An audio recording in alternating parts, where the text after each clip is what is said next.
Hello दोस्तों, TPC competitive classes में आप सभी का स्वागत है। आज के इस लेक्चर में हम लोग नए चैप्टर को लेकर चलेंगे और नया चैप्टर आपका क्या है? Ratio and proportional. इसको क्या बोलते हैं? अनुपात और समानुपात। इसके बारे में चर्चा करेंगे और इससे किस तरह से प्रश्न पूछा जाता है वो भी हम लोग देखेंगे। इसको किस तरह से हम लोग बेसिक से पढ़ेंगे वो आप लोग को एकदम A to Z आपको क्लियर किया जाएगा, एकदम बेसिक से। तो पहले हम लोग जानते हैं कि अनुपात किसको बोलते हैं और समानुपात किसको बोलते हैं। अनुपात से कैसा क्वेश्चन आता है, समानुपात से क्वेश्चन कैसे बनते हैं, किस ढंग से हम लोग बनाएंगे कि कम समय में क्वेश्चन को सोल्व करें। कॉम्पिटिटिव एग्जाम में कम समय में क्वेश्चन सोल्व करना। तो पहले आइए रेशियो। रेशियो क्या है? अनुपात। रेशियो को क्या बोलते हैं? अनुपात बोलते हैं। देखिए, अनुपात का प्रयोग एकदम हिंदी में लिख दिए हैं, एकदम आसान भाषा से समझने के लिए, ताकि हर एक स्टूडेंट को अच्छे से समझ में आ जाए कि अनुपात और समानुपात कैसे होता है और क्या होता है। अनुपात का प्रयोग संख्याओं या समान प्रकार की दो राशियों के बीच संबंध या तुलना को प्रदर्शित करने के लिए किया जाता है। जैसे देखिएगा, A अनुपात B है। क्या है? A अनुपात B है। इसको क्या बोलते हैं? A अनुपात B। A अनुपात का सिंबल है, A अनुपात B। इसको हम लोग इस डायरेक्शन में भी हम लोग डिनोटेड कर सकते हैं, A रेशियो B। ये क्या हो गया? ये दोनों सेम हो गया। A अनुपात B कहिए या फिर A रेशियो ये B हो गया, A रेशियो B हो गया, या इस तरह से भी हम लोग इसको लिख सकते हैं। यहाँ तक कि समझने में कोई परेशानी नहीं है। यही आपका अनुपात हो गया। यह इस तरह से ऐसे भी लिखा जा सकता है, एक्स वाई करके भी, एक्स वाई है ना, कुछ भी दिया रहेगा, कुछ भी दे सकता है। अनुपात का प्रयोग संख्याओं के समान प्रकार की दो राशियों के बीच संबंध को या तुलना को प्रदर्शित करने के लिए किया जाता है। ठीक है। अब क्या है प्रोपोर्शनल या समानुपात किसको बोलते हैं? जब दो अनुपात समान हो। क्या है? जब दो अनुपात समान हो तो यह कहा जाता है कि दोनों अनुपात समानुपात होता है, यानी कि समान प्लस अनुपात समानुपात। क्या? समान प्लस अनुपात समानुपात। जैसे देखिएगा, A अनुपात B और ये सिंबल समानुपात को होता है।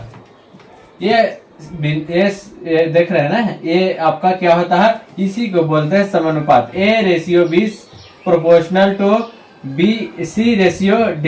ये क्या हो गया? आपका समानुपात हो गया। इसमें देखिए कि A और D है, A और D है जो बाह्य पद हो गया, मीन्स बाहरी पद, और B और C हो गया जो आपका हो गया मध्य पद। मध्य पद यहाँ पे लिखा हुआ है, A और D हो गया बाह्य पद और B और C हो गया मध्य पद। अब इसको में देखिए वो नोटेड पॉइंट है। क्या है? कि बाहरी पद गुणनफल मध्य पद के बराबर होगा। बाहरी पद क्या हो गया? A और D, इसका गुणनफल मध्य पद के बराबर हो जाएगा, B और C के बराबर हो जाएगा। ये देखिए, बाह्य पदों का गुणनफल मध्य पदों के गुणनफल के बराबर होता है। जैसे AD हो गया, A और D इक्वल टू B और C। इस तरह से आपको प्रश्न पूछ देगा। जैसे कैसे पूछ देगा? आप लोग को A दे देगा 4, B दे देगा 3, C दे देगा X मीन्स निकालना है, और D दे देगा 5। अब बताइए कि क्या होगा? तो क्या होगा? हमको बताया गया कि बाहरी पद इक्वल टू गुणनफल इक्वल टू मध्य पद। तो क्या आ जाएगा? मध्य पद 3x बराबर 4 इंटू 5 आ जाएगा ना जी। x बराबर 4 इंटू 5/3 आ गया।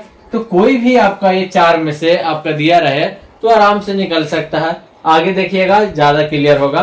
देखिए, अब आपको रेशियो और प्रोपोर्शनल आपको समझ में आ गया होगा। रेशियो किस तरह से होता है और समानुपात किस तरह से होता है। ठीक है। अब कुछ ट्रिक है, इंपॉर्टेंट ट्रिक। अब देखिएगा वो कैसे। तृतीय अनुपाती क्या बोल रहा है? Third proportional. इसमें दो पद A और B दिया हुआ रहता है तथा उसका तीसरा पद X निकालने के लिए रहेगा। ठीक है। दो पद दिया रहेगा, A और B आपको दिया रहेगा, और तीसरा पद आपको C निकालने के लिए रहेगा, मीन्स X निकालने के लिए रहेगा तीसरा पद। देखिए, अगर तृतीय अनुपाती आपको इस ढंग से रहेगा। क्या? A ratio B proportional to B ratio X। इसको हम लोग क्या लिख सकते हैं? इसको एक ढंग से लिख सकते हैं, A रेशियो B के लिख सकते हैं ना जी, इस तरह से। A समानुपात मीन्स बराबर, और इसको बटा में लिख सकते हैं। अब गुना कीजिए तो ए एक्स बराबर क्या आ जाएगा बी स्क्वायर, यहाँ से एक्स बराबर क्या आ जाएगा बी स्क्वायर बटा ए, वही चीज यहाँ पे लिखा हुआ है एक्स बराबर बी स्क्वायर बटा ए। तृतीय अनुपात बराबर क्या हो जाएगा, तृतीय अनुपाती का फॉर्मूला ए हो गया, एक तरह से फॉर्मूला निकल गया। अब क्वेश्चन जैसे ही देखिए 4 तथा 16 का तृतीय अनुपाती क्या होगा, एक क्वेश्चन पूछ दिया, इसी ढंग से आएगा। तो कुछ नहीं, अगर फॉर्मूला जानते हैं तो फॉर्मूला पे बैठा दीजिए, तो क्या आ जाएगा एक्स बराबर बी स्क्वायर, तो बी क्या है आपका, बी क्या है आपका 16, बी क्या है 16 और ए क्या है आपका 4, तो बैठा दीजिए, एक्स बराबर क्या आ जाएगा 64 आएगा। अब देखिए ये तो आपको जब ये दिया हुआ रहेगा तब डायरेक्ट आप बना लीजिएगा, अगर ये नहीं पता है तो तृतीय अनुपाती सिर्फ आपको पता होगा। तो तृतीय अनुपाती में आप लोग को पता इतना तो पता होगा कि 2 पद होता है, तीसरे निकालने के लिए रहता है, तो फर्स्ट सेकंड और ये तीसरा निकालने के लिए रहेगा, ये समानुपात है। अब यहाँ से आप लोग निकाल लीजिए, क्या आ जाएगा 4x बराबर 16 इंटू 16, बात वही है, आपको याद रहे या ना रहे फॉर्मूला भी आपको याद रहेगा, हो जाएगा 64, क्या आ जाएगा 64। सेम कंडीशन है, बस इसको ध्यान रखना है कि 2 पद ए और बी दिया हुआ रहेगा तृतीय अनुपाती में, और उसको एक्स निकालने के लिए रहेगा, बी है जो कॉमन रहेगा, ठीक है, बी है जो बी और सी क्या है आपको कॉमन है, देखिए ए बी सी डी है ना, तो ये दोनों कॉमन रहेगा, तृतीय आपका निकालने के लिए रहेगा, समझ गए। अब आगे हम लोग देखते हैं आगे क्या, चलिए अब हम लोग आगे चलते हैं। आगे देखिएगा चतुर्थ अनुपाती बोल रहा है, हम लोग पढ़ लिए तृतीय अनुपाती जिसमें 2 दिया रहता है और तीसरा एक्स निकालने के लिए रहता है। यहाँ पे आपको दिया हुआ है चतुर्थ अनुपाती फोर्थ प्रोपोर्शनल, इसमें क्या है कि इसमें 3 पद ए बी तथा सी दिया रहता है और उसका चौथा पद एक्स निकालने के लिए रहता है। क्या देखिएगा, अतः चतुर्थ अनुपाती ए रेशियो बी समानुपात या प्रोपोर्शनल सी रेशियो एक्स, तो इसको क्या लिखेंगे ए बटा बी लिख देंगे और बराबर क्या हो जाएगा सी बटा एक्स। अब इसको गुना कीजिएगा तो क्या आ जाएगा ए एक्स बराबर बी सी आ जाएगा ना जी, एक्स बराबर बी सी वाई ए आ जाएगा, वही चीज यहाँ पे लिखा हुआ है एक्स बराबर बी सी वाई ए हो गया। ये चतुर्थ अनुपाती का फॉर्मूला हो गया, ठीक है। इसको एग्जाम्पल में देखिएगा किस तरह से दिया हुआ रहता है बनाने के लिए, 15, 12 तथा 20 का चतुर्थ अनुपाती क्या होगा, 15, 12 तथा 20 का चतुर्थ अनुपाती क्या होगा। तो आप लोग जानते हैं कि बाह्य पद का गुणनफल इक्वल टू मध्य पद का गुणनफल, तो बाह्य पद हो गया क्या, 15x बराबर 12 गुने 20, ये काटिए 5 3 15 और 5 को 20, ये 3 से 4 बार में, तो x बराबर क्या आ जाएगा आपका 16 आ जाएगा, x बराबर क्या आ जाएगा आपका 16 आ जाएगा। चतुर्थ अनुपाती हमको ज्ञात हो गया 16, ये आसानी से इस पे पुट कीजिए आ भी जाएगा। देखिए इस पे पुट करते हैं हम लोग, b आपका दिया हुआ है कितना 12 और c आपका कितना हुआ है 20, अब a आपका दिया हुआ है 15, तो 5 3 15, 5 को 20 और 4 3 12, 4 को 16 है ना, आराम से निकल जाएगा। चतुर्थ अनुपाती फोर्थ प्रोपोर्शनल भी आप लोग सीख गए, जिसमें 3 दिया रहता है और चौथा एक्स निकालने के लिए रहेगा, ठीक है। अब देखिए मध्य अनुपाती मीन प्रोपोर्शनल, इसमें क्या रहेगा 2 पद ए और बी दिया रहता है, मध्य वाला निकालने के लिए रहेगा, ए बी दिया हुआ रहता है 2 पद, उसका मध्य का अनुपात एक्स निकालने के लिए रहेगा। इसमें क्या हो जाएगा ए रेशियो एक्स समानुपात एक्स रेशियो बी, ये आपका रहेगा। और बीच वाला निकालने के लिए रहेगा तो क्या हो जाएगा एक्स स्क्वायर बराबर क्या आ जाएगा ए बी हो जाएगा जी, तो एक्स बराबर अंडर रूट ए बी हो जाएगा कि नहीं, एक्स बराबर अंडर रूट ए बी हो जाएगा कि नहीं, इसको कीजिएगा कैलकुलेशन, यहाँ पे देखिए लिखा हुआ है एक्स बराबर अंडर रूट ए बी। अब इसको एग्जाम्पल में दे देगा कि 9 और 25 का मध्य अनुपाती क्या होगा, आप लोग नहीं निकाल लीजिएगा, आराम से निकाल सकते हैं। क्या हो जाएगा एक्स बराबर क्या है sir under root A B है सर, तो क्या कर देंगे 9 अनुपात 25, 9 इंटू 25 के अंडर रूट कर देंगे, 9 का 3, 9 और 25 के 5 में 5 से 15 आ जाएगा ना। देखिए फिर से यहाँ पे समझिए अच्छे से, 9 और 25 का मध्य अनुपात बोल रहा है, 9 और 25 का मध्य अनुपात बोल रहा है जी, तो क्या कर देंगे इस तरह से हम लोग बैठा देंगे कि नहीं, बीच वाला मध्य अनुपात मीन्स बीच वाला निकालने के लिए रहेगा और बीच वाला एक्स निकालने के लिए रहेगा। अब इसको जानते हैं कि इसको गुना करते हैं और इसको से इसको गुना करते हैं इक्वल टू करके, तो एक्स स्क्वायर बराबर क्या आ जाएगा 9 इंटू 25। एक्स बराबर क्या आ जाएगा अंडर रूट 9 इंटू 25। अब 9 के 3 बाहर निकल जाएगा वर्गमूल और 25 के 5 से 15 हो गया कि नहीं। बस वही फार्मूला पे भी पुट कर सकते हैं अगर फार्मूला आपको याद है तो सारा चीज ध्यान में रखिएगा। ये आप लोग चतुर्थ अनुपाती मध्य अनुपाती समझ गए। अब क्या है आगे वर्गानुपात, इसको इंग्लिश में क्या बोलते हैं डुप्लीकेट रेशियो। इसमें देखिए ए और बी का वर्गानुपात पूछ देगा। ए और बी का वर्गानुपात क्या हो जाएगा ए स्क्वायर रेशियो बी स्क्वायर होता है। जैसे एग्जांपल में आपको दे देगा कि 3:4 का वर्गानुपात बोलिए तो 3:4 का जी वर्गानुपात क्या हो जाएगा 9:16। अब पूछ देगा कि 4 और 7 का वर्गानुपात निकालिए तो निकाल लीजिएगा ना, 4 का 16 और 7 का 49 आराम से। ये पूछ देगा कि आगे x और y का, तो x स्क्वायर और y स्क्वायर वर्गानुपात हो गया है कि नहीं। चलिए वर्गानुपात भी आराम से सीख गए। अब घनानुपात बोल रहा है मीन्स घन करना है। इसमें a और b का घनानुपात AQ और BQ होता है। एग्जाम्पल में देखिए 3 और 4 का घनानुपात कितना हो जाएगा 3 का घनानुपात 3 का 27 घन और 4 का 64, तो 27:64। अगर पूछ दे 4 और 5 का घनानुपात का कितना हो जाएगा जी, तो 4 का क्या आ जाएगा 64 और 5 का 125 निकल जाएगा ना। तो वर्गानुपात घनानुपात सारा चीज आपको सिंपल है। आगे देखिएगा विलोमानुपात इनवर्स रेशियो। इसमें क्या है इनवर्स मीन्स उल्टा होवे करता है जी। A:B का विलोमानुपात A:B का विलोमानुपात A का क्या हो जाएगा विलोम शब्द A 1/A और B का 1/B हो गया ना। तो ऐसे ही अगर क्वेश्चन में बोल दे कि 3 और 4 का है जहाँ 3 और 4 का विलोमानुपात क्या होगा, तो 3 और 4 का, तो 3 का ये हो जाएगा 4 का ये हो जाएगा, आराम से निकाल सकते हैं है ना। सिंपल एकदम है, कुछ नहीं करना है। आगे देखिए मिश्रित अनुपात कंपाउंड। जब हम लोग क्वेश्चन सॉल्व करेंगे ना तो और भी आसान लगेगा और उसमें ज्यादा मजा आएगा। बस बेसिक पढ़िए, उसके बाद हम लोग क्वेश्चन भी करेंगे। आपको एग्जाम्पल में एक क्वेश्चन आपको करवा भी रहा है और जितने भी कई तरह से क्वेश्चन यहाँ पे आएंगे इससे वो सारा चीज आप लोग को करवाया जाएगा। मिश्रित अनुपात कंपाउंड रेशियो, 2 या 2 से अधिक अनुपातों का अग्रपद तथा पक्षपद के गुणनफल के अनुपात को मिश्रित अनुपात कहा जाता है। आपको क्वेश्चन में इस तरह से रहेगा, देखिएगा ध्यान से 2:3 और 4:5 तथा 7:8 का मिश्रित अनुपात क्या होगा।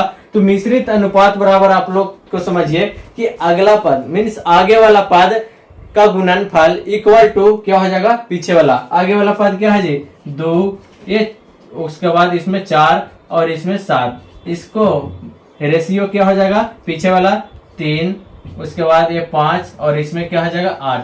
अब देखिए इसको रेशियो में लिख सकते हैं या बाटा में लिख सकते हैं, तो बाटा में भी आप लोग लिख सकते हैं। यहाँ पे मैं लिख रहा हूँ, नीचे डाउन हो जा रहा, तो बाटा में क्या लिख सकते हैं 2 × 4 × 7 बाटा 3 × 5 × 8। इसको बाटा में भी हम लोग लिख सकते हैं आराम से। अब इसको काटना है तो काट दीजिए, 4 दूनी 8, 8 से 8 खत्म हो गया, 7/15। इसको 7:15 हम लोग कर सकते हैं है ना। तो ये मिश्रित अनुपात हो गया। क्या क्या समझ लिए आपको, रेशियो, प्रोपोर्शनल, उसके बाद तृतीय अनुपाती, उसके बाद चतुर्थ अनुपाती, मध्य अनुपाती, वर्गानुपात, घनानुपात, मिश्रित अनुपात। इतना चीज आप लोग समझ लिए। उसके बावजूद भी कुछ और है, उसके बावजूद क्या कुछ और है वो अब हम लोग समझते हैं और उसके बाद क्वेश्चन करेंगे। चलिए अब आगे की प्रश्न की ओर चलते हैं और देखिए किस तरह से प्रश्न पूछा जाता है और उसको किस ढंग से बनाया जाता है। देखिए आपको दिया हुआ है यदि A:B तथा B:C का मान दिया हो तब A:C तथा A:B:C का मान क्या होगा। A:B आपका दिया हुआ है, A:B आपका दिया हुआ है और B:C दिया हुआ है। तो कुछ नहीं करना है, जैसे ही आप प्रश्न रहे तो उसको इस ढंग से आप लोग लिख लीजिए A:B:C A:B:C हो गया। अब A:B कितना दिया हुआ है 2:3, 2:3 हो गया। अब B:C है 4:5, तो b यहाँ 3 है जी, यहाँ 4 है, तो दोनों डिफर हो गया। तो क्या करेंगे, इसके नीचे लिखेंगे। सेम आ जाएगा तो ऊपर में ही लिख देंगे, डिफर आ जाएगा तो उसके नीचे लिखेंगे। c पहला में क्या है 2:3 है b, और सेकंड में है b:c 4:5, तो 4:5 हो गया। अब देखिए ये जो डिफर आ गया b क्या हो गया, डिफर आ गया। अब क्या करेंगे कि उसको सेम वैल्यू करेंगे। सेम वैल्यू करने के लिए क्या करेंगे, इसमें 4 से गुना करेंगे और इसमें क्या करेंगे 3 से गुना करेंगे, आ जाएगा ना। देखिए जो पलट देंगे, इसको से गुना कर देंगे, इसको से गुना कर देंगे, आपको वैल्यू बराबर आ जाएगा। तो b हमको क्या आ जाएगा 12, ये भी नीचे वाला भी 12। अब देखिए अब इसमें 4 से गुना करें जी, तो इसमें भी तो 4 से गुना होगा, तो ये आ जाएगा 8, ये 12 आ जाएगा, 4 12, और ये 5 है, इसमें 3 से गुना किए तो नीचे वाला में भी 3 से पूरा में गुना हो जाएगा, ये पूरा में 4 से गुना हो जाएगा, ये आ जाएगा आपका 15। अब निकालिए a रेशियो b, देखिए a आपका 8 है और b आपका कितना है 12, तो a रेशियो कितना आ जाएगा b 8:12। अब क्या है a ratio b ratio c, तो a ratio b ratio c कितना आ गया जी 8:12:15, ए आ गया और एक ए आ गया। आराम से कुछ नहीं किए, देखिए क्या किया, दिया हुआ था मेरा a रेशियो b, तो a रेशियो b 2:3 दिया हुआ था। उसके बाद b रेशियो c दिया हुआ था 4:5, तो b आपका पहले से 3 है, उसके बाद भी b 4 है, मान दोनों डिफर है, दोनों डिफर रहेगा तो क्या करेंगे उसके नीचे लिख देंगे, और c है तो 4:5। अब सेम वैल्यू करने के लिए इसको से गुना करेंगे और इसको से गुना करेंगे, तो ये गुना जो हुआ वो पूरा ऊपर में होगा, तो 4 दूनी 8 और ये 4 12, और ये जो नीचे गुना किए वो पूरा में हो जाएगा, तो 5 15। अब a ratio b ratio c का मान आ गया। अब यहाँ से a रेशियो c पूछेगा तो 8:15, a रेशियो b पूछेगा तो 8:12, b रेशियो c पूछेगा तो 12:15। कुछ पूछे निकाल लिया अपना, बस यही करना है। अगला क्वेश्चन देखिए किस तरह से है, 2a बराबर 3b बराबर 4c हो तो a:b:c क्या होगा। ये सारा प्रश्न आपको जो मैं बता रहा हूँ वो सारा कॉम्पिटिटिव एग्जाम में पूछा गया है और पूछा जाता है, इस पर विशेष रूप से आप लोग ध्यान दीजिएगा। ये आपको दिया हुआ है और a ratio b ratio c निकालने के लिए है। ऐसा प्रश्न आएगा तो इस ढंग से कीजिएगा, 2a बराबर 3b 4c बराबर k मान लिए। अब इसको क्या करना है, देखिए अब इसको क्या करना है, a बराबर क्या हो जाएगा जी k/2 हो जाएगा, इसको 2a बराबर k हो गया, 2a बराबर k।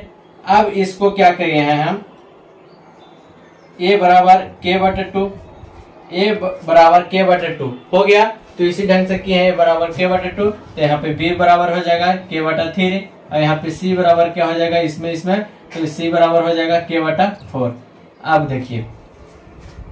देखिए क्या होगा, यहाँ पे k तो सारा में है, k क्या है सारा में कॉमन है, तो वो तो खत्म ही हो जाएगा। अब देखिए नीचे वाला का वैल्यू क्या होगा, ये तो k हो जाएगा। जैसे आप देखिए a बचेगा आपका 1, a बराबर 1/2, k हटा देंगे तो क्या आ जाएगा b बराबर 1/3 और c बराबर 1/4। अब नीचे वाला का एलसीएम निकालिएगा तो कितना आ जाएगा, 2 3 4 का एलसीएम 12। अब 12 आ गया एलसीएम, तो 12 कितना 2 बार में भागा देंगे तो कितने बार से कटेगा 6 बार से, तो ये आ गया 6।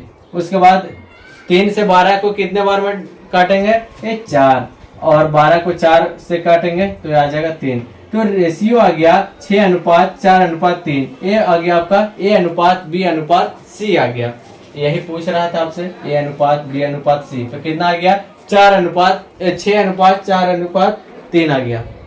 हो गया ना सिंपल, बहुत ही आसान तरीके से इस ढंग से याद कीजिएगा। अगर आपको नहीं समझ में आता फिर दोबारा देखिए, कमेंट कीजिए हाँ सर यहाँ पे नहीं आया समझ में, बस समझना है। बहुत ही सिंपल ढंग से समझा रहे हैं, अभी नहीं समझ में आएगा तो कभी नहीं आएगा, उस आराम से समझिए। देखिए नीचे वाला प्रश्न भी उसी टाइप का है, ये दिया हुआ है क्या, a/2 बराबर b/3 बराबर c/4 हो तो a:b:c का मान क्या होगा। तो कुछ नहीं करना है जी, ऐसा प्रश्न रहे तो बस क्या मान लेते हैं, b/3 और c/4 बराबर k। अब देखिए इसको क्या करना है, इसको क्या करना है कि a बराबर क्या आ जाएगा, a बराबर 2k हो जाएगा ना, a बराबर क्या 2k। कैसे आया 2k सर बता दीजिए। तो देखिए a/2 बराबर k है ना, तो इसमें गुना करेंगे तो क्या आ जाएगा, a बराबर 2 क्या आ जाएगा, उसी तरह से b बराबर क्या आ जाएगा 3 के, और उसी तरह से c बराबर क्या आ जाएगा 4 के। अब k हटा देंगे, सारा में कॉमन है, k हटा देंगे तो a बराबर 2, b बराबर 3 और c बराबर 4। तो a ratio b ratio c कितना आ गया, a रेशियो b रेशियो 2:3:4 आ गया ना, क्या आ जाएगा 2:3:4 आ गया आराम से। a का वैल्यू 2, b का वैल्यू 3 और c का वैल्यू 4। सिंपल है, बस के उसको इक्वल कर लेना और उससे एकदम आसान बन जाएगा। आगे देखिए, बहुत ही सिंपल। यदि 600 रुपया के 2 भागों में बांटा जाता है 2:3 के रेशियो में, तो दोनों भाग, जो पहला भाग हुआ और दूसरा भाग, 2 भाग में बांट रहा, पहला भाग और दूसरा भाग, और रेशियो कितना हुआ है 2:3 के अनुपात में बांटना है। टोटल पैसा आपके पास 600 रुपया है। तो इसको देखिए, पहला भाग, ये पहला भाग है, पहला भाग को हम बांटेंगे तो क्या आ जाएगा, टोटल आपका पैसा 600 है तो 600 लिख दीजिए। पहला भाग का रेशियो है 2 और टोटल कितना है 2 और 3 5। अब इसको काट लीजिए तो और इसको कैलकुलेशन कर लीजिए, पहला भाग इतना आएगा।